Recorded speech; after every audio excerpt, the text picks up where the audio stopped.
and welcome to another transport compliance video with Fleet Planner. Today we will talk about an example case of a traffic commissioner public inquiry.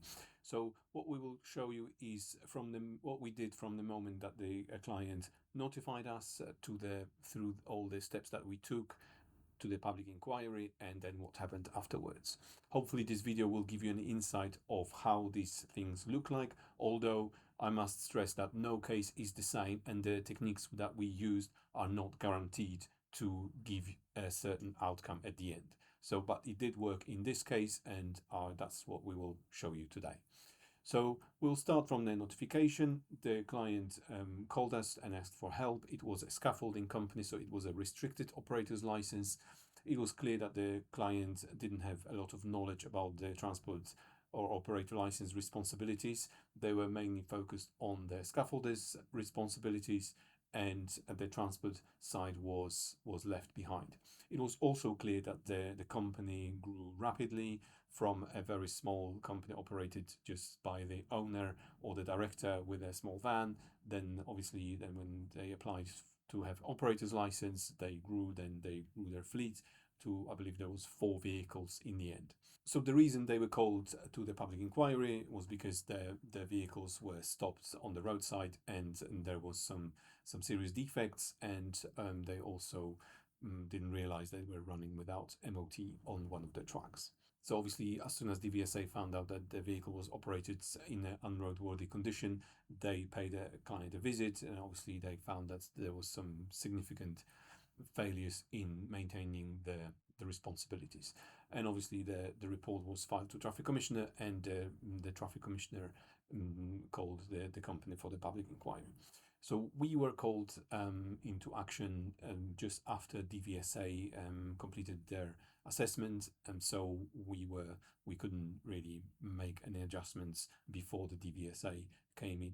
So obviously we were presented with the report, and the client was, I must completely honestly say that the client was completely unaware of the responsibilities, and they still thought that this was a small issue that will be just a bump in the road, and they would be able to carry on as they were.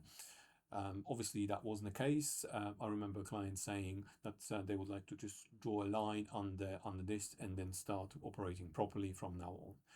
So obviously we had to quickly explain to the client that their responsibilities, there are responsibilities for the operator license to maintain records and be able to produce them, and they will not be in a position just to improve. They will also need to provide some assurances to traffic commissioner that they will be operating properly going forward. So as soon as we got that out of the way, and I must stress that it wasn't an easy task, it took several conversations until the client actually understood what was the risks, that actually the business was at stake, because at the time the business grew to the size where the contracts required that the heavy goods vehicles were in use all the time. So if they lost the operator license, then they wouldn't be able to continue the same way as they did before. So the risk was quite significant, and as soon as we got the director's understanding, then we could start working on further improvements. So the first thing we did after we got the buy-in from the directors, we gathered evidence to find out where exactly the company was in terms of the compliance. We obviously used the DVSA report.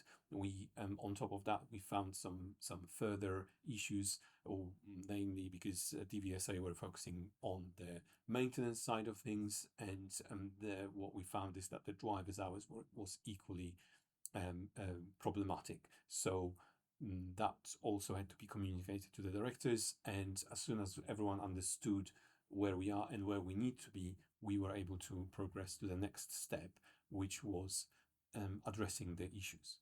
So obviously we started with getting making sure that the vehicles are in the serviceable condition, that nothing is operated without the proper inspections and proper documents. So the vehicle that didn't have MOT was put through MOT, and obviously there was some repairs required. So that was done. Paperwork was built for this. We checked that all the other vehicles are within inspection intervals, and as a matter of fact, the intervals were not, for the safety inspections were quite far apart. We reduced them to 6 weekly because the company was rather a high risk operation at the time. So we wanted the inspections to be happening more frequently than they were before, and obviously give the director more feedback on how the drivers are operating and how the vehicles are deteriorating as well. In the same time, we obviously had to address the driver's hours problems. There was issues with the record keeping, as some vehicles were still on the old analog charts, and we found that the tacho wasn't really working properly. The chart storage was pretty much non-existent. The used charts were just kept in the vehicle in random places. So that obviously had to be put together. We ran the missing mileage report. We educated the drivers about the importance of using the tacho, and that the missing mileage report will be run on a regular basis. So there will be no option of operating or driving without the tacho inserted. And the analog tachograph had to be replaced, and that actually helped in the operation because we were able to move everything to digital and produce the reports onto the tacho analysis system. So that helped obviously as well. The next thing on the list was the driver training, making sure that they know how to check the vehicle, how to report the defects, the importance of record keeping for the walk-around checks and for defect reporting, the whole circle of raising a defect, fixing the issues and keeping records, what was fixed and what's still outstanding, what's safety related, what's not safety related. So all that conversation had to take place. And further, there was training on the driver's hours regulations, because there was obviously loads of infringements as that was not looked after before. We established the driving license check system, obviously checking that all the expiry dates. The drivers were also scaffolders, so they were claiming exemption from the driver CPC, although we insisted that at least some formal training is completed by them, because clearly you could see that the lack of knowledge was affecting the operation. So that was addressed. Obviously, it wasn't done all in one day because that had to be spread across, and then so constant informing the drivers about the issues, raising their awareness about stuff, and then monitoring of the progress of the improvements, and obviously providing further feedback. So that was quite a process that we had to achieve, and we were grateful that the drivers were on board with the issues. There's quite interesting point here about the cooperation of the drivers who are also scaffolders. We often find that on initial conversation they say, well, transport is not really our thing, we do the scaffolding. However, we were able to explain to them that what they do and what reports they produce, especially on the walk-around checks, on the driver's hours, on use of tachographs, that this is affecting the entire company, and as long as they drive on the public road, then they are actually drivers. So they were able to understand that and work with us to make the necessary improvements. So that was obviously the biggest challenge, to work through all the issues, making sure that the company has got systems in place, so the maintenance planner is in place, that the drivers complete the walk-around checks, that the document flow is produced. Also, the very kind of practical part was that they didn't actually have any spare parts in the yard. Also, stuff like bulbs and maybe a spare mirror for the vehicle, because the places that they were going to, they were kind of high risk of getting mirrors damaged, or actually even if the little bulb blew, then they didn't have any kind of immediate means of addressing these small issues. So what had happened, it put them under pressure, because obviously they committed to complete the job, but the vehicle was in unroadworthy condition, and they were still kind of pushing to actually achieve the daily goal of completing the job. However, obviously that was at the cost of the safety and compliance. So what we did is we encouraged them to buy some spare parts. They were quite skilled people, so they were able to address them quite quickly, if as soon as they occurred. So that helped them, that gave them another way of dealing with the compliance issue and safety issues, like small defects, and still be able to complete the job on the day with a small, maybe a small delay. Also, a call out procedure was established, so there was no way that any driver was put under pressure to drive a vehicle in the unsafe condition. So obviously these were quite big wins for the company.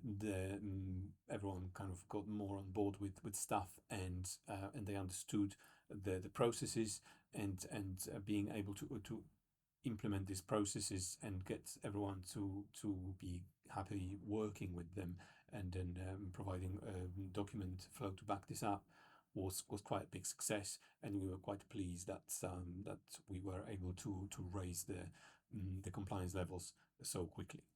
So as soon as we were happy with that, we recommended to the directors to order someone external to actually come in and provide independent audit.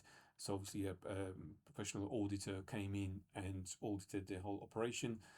We were absolutely clear that we would not be able to produce a full 15 months worth of records for maintenance. Equally for driver's hours, there was also problems. However, what we achieved through the audit was that the company was obviously lacking greatly in the compliance in the past. However, the audit demonstrated that the improvements were made, and that's what we wanted to achieve. So at that point, we were approaching the public inquiry date, and the company decided to hire a legal representation. So we helped them with the barrister meeting before the inquiry. We also helped them to answer the questions from the barrister, and also address the issues after the meeting. So the public inquiry day was properly prepared. So then there was a public inquiry day. It was a very challenging day for the company, for the directors. Obviously, the traffic commissioner was not happy with the situation that the company was operating in the unsafe manner, and that they didn't actually invest enough in their compliance. The director on the day owned up to the shortcomings. He obviously highlighted that the company grew quite rapidly due to the demand, and he simply just got overwhelmed with the situation. So the intention was there to actually operate properly. However, he just got out of hand for him. But so what was important, that he demonstrated that going forward he's got systems in place to be actually to demonstrate that the company will be compliant.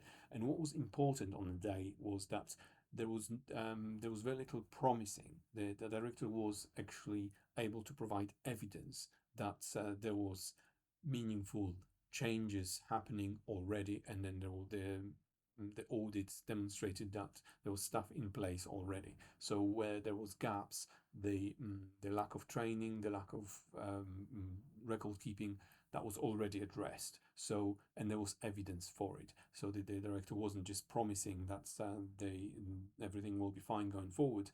There was actually evidence behind it to support what he was saying. So the investments were made already, and that quite often makes a lot of difference between actually having a positive outcome out of the inquiry, or having further problems. So on the day, the outcome of the PI was that the company saved their license, although they had some disciplinary action in the form of suspension of some vehicles for a period of time.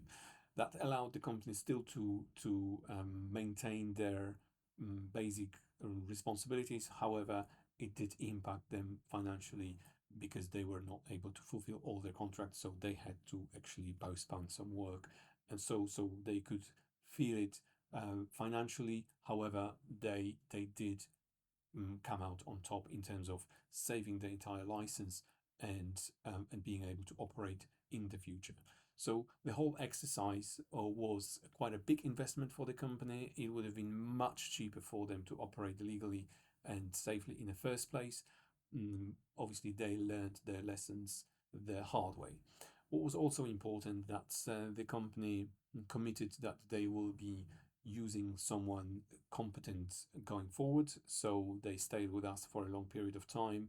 And then we were helping them, kind of overlooking and auditing the paperwork, providing them feedback with the driver's hours reports, and they had people in place who were actually putting the stuff in place on the ground. And so we were able to audit their work and provide feedback to the director in terms of the risk where they are. So that was big learning curve for everyone involved.